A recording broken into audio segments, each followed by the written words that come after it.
By the time I graduated high school, the only thing you could buy in Bluffton was a stamp. There was nobody to play with. There was nowhere to shop. It was a real rural ghost town. Welcome to Bluffton, Georgia. Yeah, it's really hard to tell where Bluffton ends and White Oak Pastures begins. But the influence of Will Harris can be felt everywhere. My great-grandfather came to this farm in 1866 and worked it all his life, followed by his son, my grandfather, followed by his son, my dad.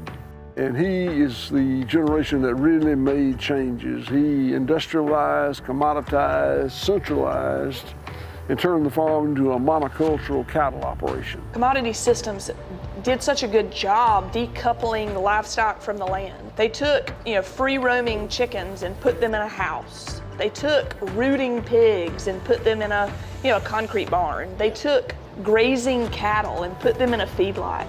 But I made the decision, I just don't want to do this anymore. In 1995, 40-year-old Will Harris put his family farm's future in peril by going back to the past. Regenerative farming is production of food and fiber using the cyclical systems, the systems of nature. No more pesticides, herbicides, antibiotics, and artificially fattening animals with corn and grain. Instead, 3,000 cattle are moved to fresh organic pasture. What? Every day. These cows seem incredibly calm. They seem happy. They are happy. They are expressing their instinctive behavior, and that makes all of us happy. Oh, yeah, you gotta get this. And just like the old days, Harris reintroduced animal diversity.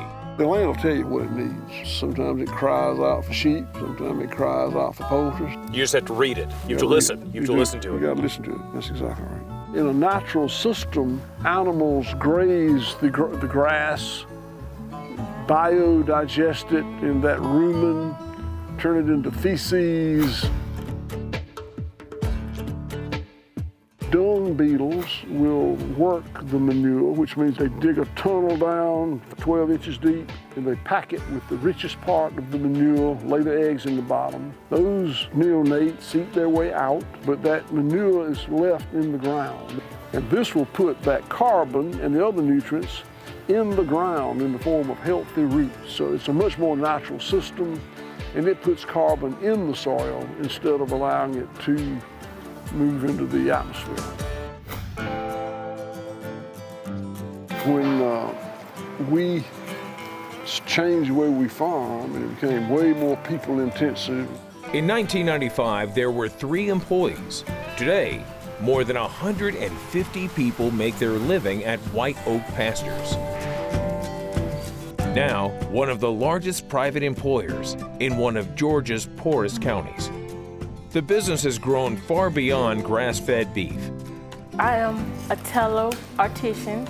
I make all lard and tallow products, which are body wash, foam soap, moisturizer salve, lip balm, lip gloss, bar soap.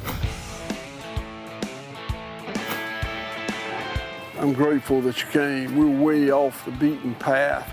Bluffton has even become a destination of sorts. We do need more cabins because more and more people are longing for the digital detox. When they come here, they can take a horseback ride or a tour or attend a workshop or not, just, enjoy the slow-paced life. And it kind of accidentally happened. Daddy didn't wake up and say, well, if I farm this way, Bluffton will become a happening place again. It honestly was something that was unintended, but was a really positive thing. For someone like me who was raised farming industrially, to have to refigure it out, it's frustrating, it's rewarding, and when you get it figured out, it's just a much more wonderful way of making a living.